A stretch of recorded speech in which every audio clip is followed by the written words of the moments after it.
Good day, guys, and welcome to another episode of Riding in Tandem. RIT, Riding in Tandem, RIT. With me, RM. And me, Elaine. Hi, I'm Cass, and this is Kali. At sa episode na to, magbabakasyon naman kami sa wakas gamit ang aming Jetor T2 Lightning IDM. Ano, ready na ba kayo? Parati naman eh, tara na!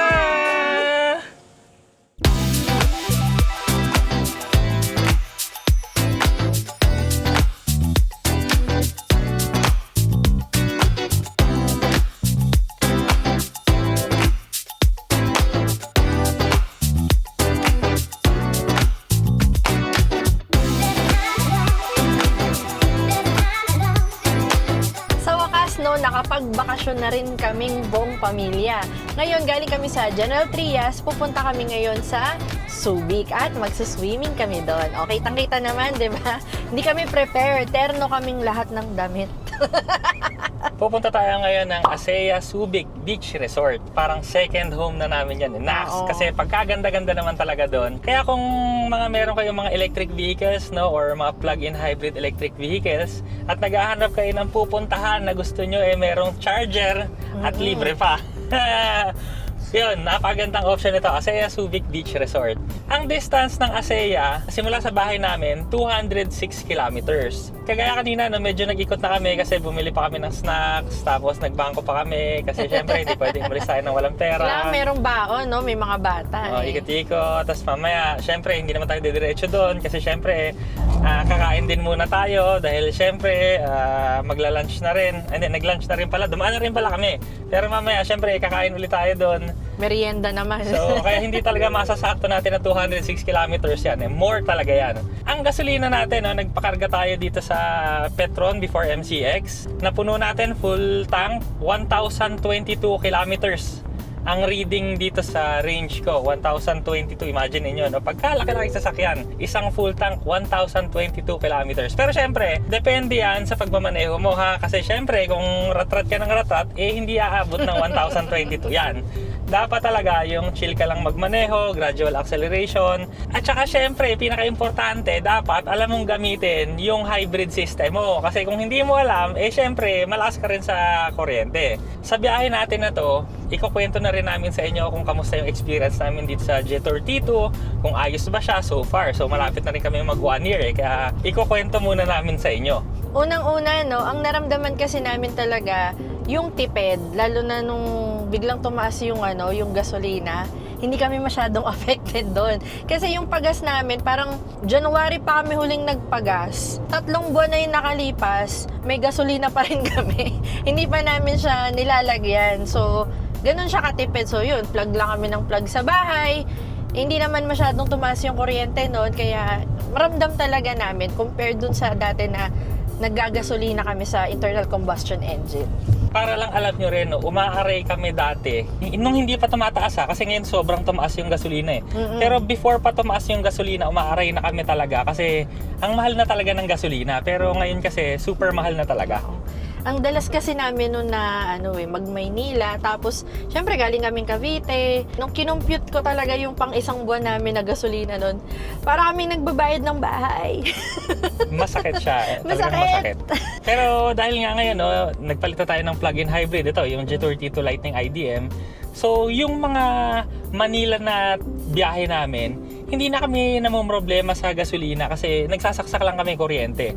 So, rough estimate ko, hindi to exact figure, pero siguro nasa 2 to 3 pesos siguro to per kilometer. So, compared dun sa gasoline engine na mga 6 to 7 pesos per kilometer. So, mga kalahating natitipid namin. Mga basta more 50% or more. Malaking bagay na yun kasi syempre, yung pinanggagas namin noon, pwede ko na i-grocery, alam mo yung pambayad sa ibang bills. Tapos parang gumagamit lang kami ng electric vehicle. Pero kagaya ngayon, long distance tayo. Meron tayo, nag-charge ako 100% yan nung umalis tayo sa bahay. Pero nung nagpagas kami, kasi kita nyo, bawas na kasi syempre, naikot-ikot na nga rin namin. Kaya, ayun.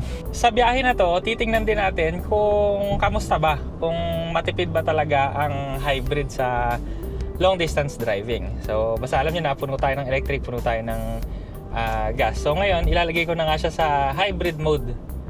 Yan. So, yung sa paggamit ng hybrid, no, kasi nandito na rin naman tayo. So, may mga settings kasi yung hybrid na yan. Pero pag kunwari, kagaya nitong G32 Lightning IDM, kung gusto mong makatipid dito sa expressway, no, ilalagay mo siya dapat sa smart power saving. Kasi siya na yung magdidikta kung kung gagamitin niya yung gasolina o hindi. Hindi ka na mag-iisip. So, bahala na siya. May isa pa kasing option dito, no, yung compulsory power saving. So, ang tatandaan nyo lang kasi, pag compulsory power saving, meron kasi yung level ng battery na isa-set mo na, kunwari, 20%, sinet mo sa 20%. Ang mangyayari, gagamitin niya yung baterya hanggang maging 20%, tapos i-maintain niya yung 20%. Hindi na niya masyadong magagamit yung hybrid kasi i-maintain na niya yung 20%. Pag tumungtong siya doon, edi, ayun, gagasta siya ulit. So, basta pag smart power saving, mamaximize mo talaga yung buhay ng gasolina mo. Syempre, no, kaya G32 Lightning IDM yung kinuha din namin. Kasi sa itsura, wala namang siguro may gustong kumuha ng sasakyan na hindi sila nagagandahan or nagagwapuhan. So kami kasi, yung gusto namin, pagpunta namin sa garahe namin, yung matititigan mo na, oh, ang ganda ng sasakyan. Yun yung naging number one rin namin consideration. Tsaka syempre, dahil mataas din tong sasakyan na to, yun, kinonsider din namin siya. Kasi pag madalas kayo nagmamanila, mas safe din naman talaga na medyo may taas yung sasakyan nyo kasi lalo na pagka tag-ulan na, biglang umuulan, tapos biglang babaha. So at least yun, kampante kami. Saka pag may mga lubak-lubak, di ba? Hindi ka kinakabahan na baka sumayad yung ilalim mo kasi mataas. Tapos yung loob din nito kasi super luxurious siya, high-tech, pero macho all at the same time. Kaya parang ano pa ba hahanapin mo? Android Auto, Apple CarPlay, lahat nandyan. May wireless charging ka, maluwag, malaking lalagyan ng gamit. So yun nga, puno nga ng gamit. Mamaya video namin yung mga gamit sa likod. Ang pinaka-paborito ko pa dito kasi kunwari kagaya kami may bata. So yung child seat kasi nito, no, yung Isofix tether kasi niya may plastic na nakatakip. Pag inangat mo, ang dali nang lagyan ng Isofix. So parang pupush mo lang na ganun. Hindi yung kagaya kasi ng iba pag kunwari nasa gitna ng leather or nakabaon sa gitna. Oo, ang hirap. Hindi mo hahanapin ma-shoot. mo kasi. At saka ventilated seats pa to. Tapos, ito pa, yung isang gusto ko rin na feature, yung B2L. Pwede kaming magdala ng appliances. Pwede kaming gumawa ng kape at magsaing. Pwede rin kaming magsaksak ng sterilizer ng bata. So, very useful talaga. Lalo na kung mag-overlanding ka. Pwede to.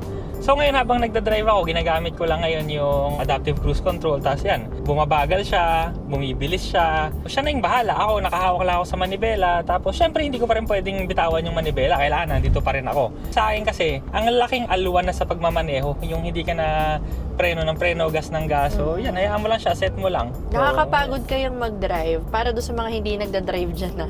Nakakapagod mag-drive kasi yung utak mo dapat laging alert. Tapos syempre, yung kahit nasabi mong nakaupo, pero kasi gumagalaw kasi yung driver, hindi ko tulad ng mga passenger na literal upo lang talaga sila. So yun, lalo na pag mga malayo yung biyahe, malaking tulong ang adaptive cruise control sa mga drivers para sila ay stress-free. Isa pa, kung mahilig kang mag-setup ng mga sasakyan, pwede rin to sa'yo kasi pogi na yung sasakyan pero kunwari gusto mong mas macho, palitan mo ng gulong, palitan mo ng rims, maglagay ka ng mga overlanding gear mo, maglagay ka sa ibabaw na kung ano-ano. Ang dami mong pwedeng gawin, ang daming look na pwedeng gawin. Kahit naman stock, gwapong-gwapo pa rin. Yes, nakita namin yan doon sa mga ibang G32 owners nung PIMS. Grabe, ang ganda ng mga aftermarket na inilagay nila. Sabi ko, parang papagastos tayo dito, parang upgrade-itis ang kalalabasan nito. Ang pinaka nagustuhan ko, sabi ko dito, gusto ko yung may maliit na spoiler maglagay at saka yung mugs, magpalit, gulong, ganon. Oh, so how are you there at the back? Good. Good? Yeah, So how's the aircon? very nice. Perfect for sleeping. Are you very comfortable? Is it has a lot of space there? Yeah, So what do you like sitting at the back? yung chair at saka yung cold. Okay. Si Cass, okay naman siya doon, no? Sleepy, pero yung isa, wala na, retired na. Sleeping na. Hindi siya sleepy. Knockout na. Yun din pala yung magugustuhan niya sa sasakyan na to kasi Yung mga unang beses ko na napasakay dito, yung mga tito ko, lolo ko, ang una nila napansin, napakatahimik ng sasakyan. So, wala kayo masyadong maririnig, konting road noise lang, tire noise, ganyan. Pero sobrang tahimik. Wala kayong maririnig na umaandar na makina. Kasi nga, lalo na pag naka-EV nga kayo. Perfect yan pag kami mga bata kayong katulad na mga anak namin dahil itong mga to ay mahirap patulugin. Pero pagka naisakay namin ng sasakyan, maalog lang ng konti yan, tahimik, tulog na. Tsaka malamig. Gustong-gusto ko rin dito yung power kasi malakas, mabilis siya. Actually ako kadalasan, hindi. Talagang parang puro eco mode lang talaga yung gamit ko kasi satisfied na ako sa power niya, nakaka-overtake ako, may tuli na, yung meron na siyang pound sa upuan factor. So yan, ngayon, naka-eco lang din ako kasi hindi ko naman kailangan mas mabilis eh. Pero just in case na kailangan mo, pwede rin naman, meron siya nung normal mode, tsaka meron din siyang sport mode. Kung may mag-snow din, meron din siya snow mode. Sana, kailan mag-i-snow dito. Pero anyway, meron siya. At saka pwede mo rin palang gamitin yon pagka basang-basa yung kalsada, ganyan, para mas safe. Ituloy na lang natin ang kwentuhan mamaya sa ASEA. So, pakita muna namin sa inyo ang ASEA.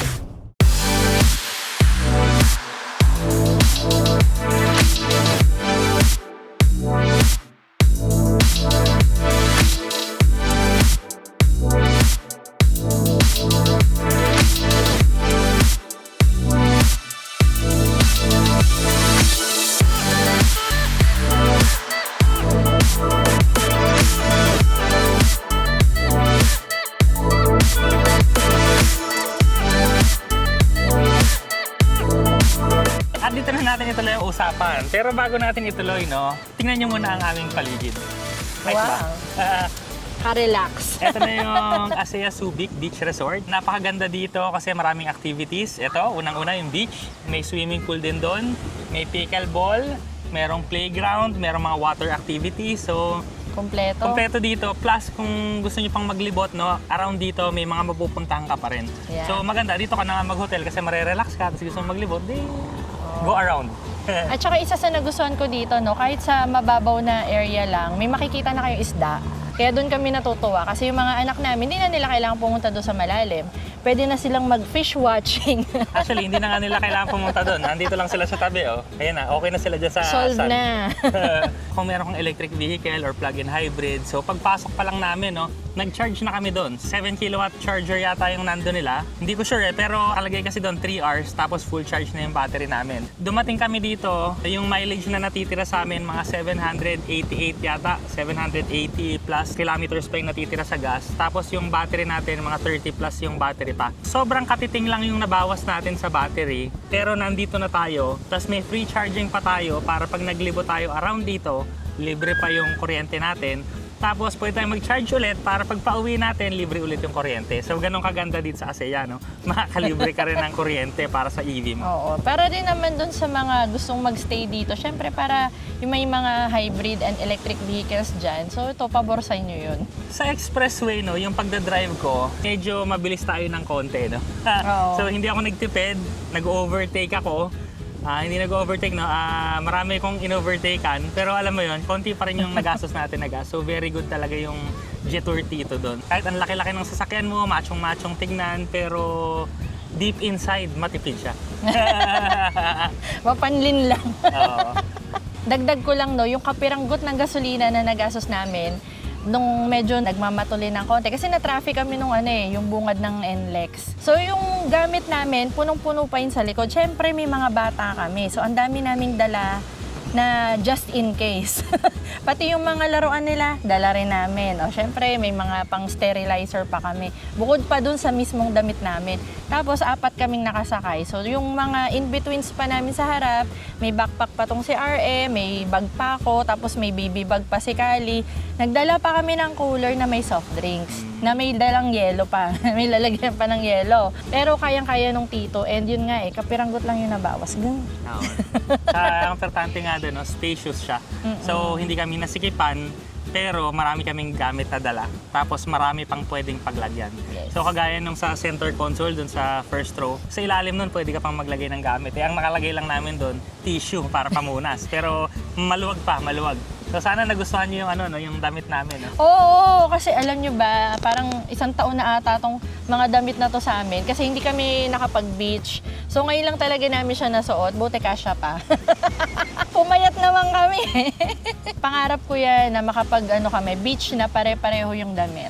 Nasa around 9,000 plus kilometers na yung odometer reading namin. So abangan nyo rin yung video namin dun sa first PMS ng sasakyan and syempre yung first year niya. So ang first year niya, sakto kasi nakuha namin to September 8. So abangan nyo yun ha, yung video namin dyan. Aalamin natin doon sa susunod na video nun kung magkano yung gagastusin natin, ano ba yung gagawin sa sasakyan, kamusta ba yung service ng Jetour, yung battery ba nung hybrid natin, okay pa. Ngayon, ginagamit namin almost 1 year pero wala pa akong nakikitang diferensya doon sa battery. No? So kung ano yung range nun, ganun pa rin naman yung range ngayon.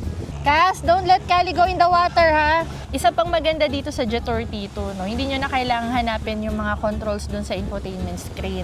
So, pwede nyo lang utusan na lang yung sasakyan sa kung ano yung gusto mo ipagawa. Like, gusto mong pabuksan yung mga bintana, pahalakasan or pahinaan yung aircon, pabukas yung sunshade. So, pag hindi mo makita, iutos mo na lang. At saka yun na yung ano talaga, yun na yung papunta na tayo doon. So hindi na talaga uso yung mga buttons ngayon kasi yun nga, voice control na. Saka hindi lang basta-basta ako na rin yung aircon. Pag sinabi mo kasing hello Jetour, it's hot. 2 degrees difference lang. Pero pag sinabi mong hello Jetour, it's too hot. 4 degrees yung maano doon. So kunwari, naka 24 ka, sinabi mong too hot, magiging 20 yun. Pero pag sinabi mong hot lang, magiging 22 lang. So yun, pag-aaralan mo lang, pero pag alam mo na, gagawin mo na lang. Parang alam na niya kung ano yung severity na gusto mo. Tapos yung mga fan speed ng aircon, so sabihin mo lang, increase fan speed, ganun lang. Or hello Jetour, decrease fan speed. So yun na. So hindi ka na nagdadrive ka, talagang kahit button, hindi mo nahahanapin. Oo. Kasi sasabihin mo na lang, hello Jetour. Tsaka yung tingin mo, nandun lang talaga sa kalsada kasi nga, iuutos mo na lang. So pati yung volume ng sounds, siya na rin yung mag-a-adjust, utusan mo lang siya. So pasensya na mga katante kung tingin ako ng tingin doon kasi Syempre. nandun yung mga bata baka mamaya tumalo na doon sa beach wala pa kami. Mga bata baka sa'yo, ay tubig, tas na-excite. Hi! Oh, yun na Say isa. hi. Parang kumain na ng sand to. Sige, you play there, play. Puro na, hanggang leeg na, may sand. Doon naman sa mga nagtatanong, ano na ba daw yung mga naging problema namin sa aming Jetour T2 Lightning IDM? Meron ba? Wala. Wala akong ma-remember na nagkaroon kami. Oh, ayan. Yeah. Sige, you play there. Yung water daw. Gusto na kasi lumublob.